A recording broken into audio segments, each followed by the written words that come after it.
नमस्कार दोस्तों, Sonu tractor technique channel में आप लोगों का स्वागत है।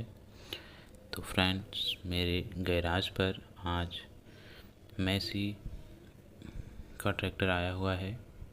इस मैसी ट्रैक्टर में प्रॉब्लम है कि इसका जो है हाइड्रोलिक कुछ टाइम बाद अपने आप नीचे गिर जाता है। जैसे कल्टीवेटर लगाकर हाइड्रोलिक उठाए हुए हैं और कुछ टाइम बाद अपने आप नीचे गिर जाता है धीरे धीरे।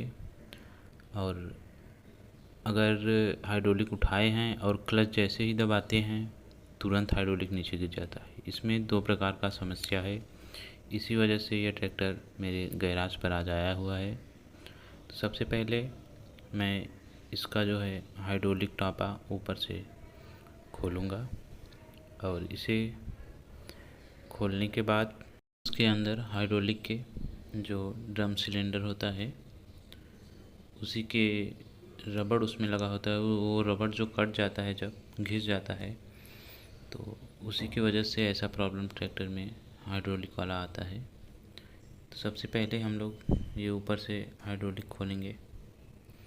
इसे हटाने के बाद ड्रम सिलेंडर देखेंगे उसमें रबड़ कट गया है कि क्या प्रॉब्लम है। तो आप लोग मेरे वीडियो में बने रहिए और वीडियो अच्छा लगे तो वीडियो को लाइक कर दीजिए। और आप अगर मेरे चैनल पर पहली बार आए हैं तो चैनल को ज़रूर सब्सक्राइब कर दीजिए। मेरे चैनल पर ट्रैक्टर से रिलेटेड हमेशा वीडियो डाला जाता है। तो किसान भाइयों के लिए बहुत ही महत्वपूर्ण ट्रैक्टर से रिलेटेड वीडियो अपलोड होता रहता है। तो ये जो हाइड्रोलिक है इसे हम खोल लिए हैं और अब ड्रम सिलेंडर जो है उसे खोलकर बाहर निकालेंगे। तो आप लोग वीडियो में बने रहिए, मैं आप लोगों को दिखाता हूँ कि कैसे हाइड्रोलिक को अच्छे से रिपेयर करते हैं।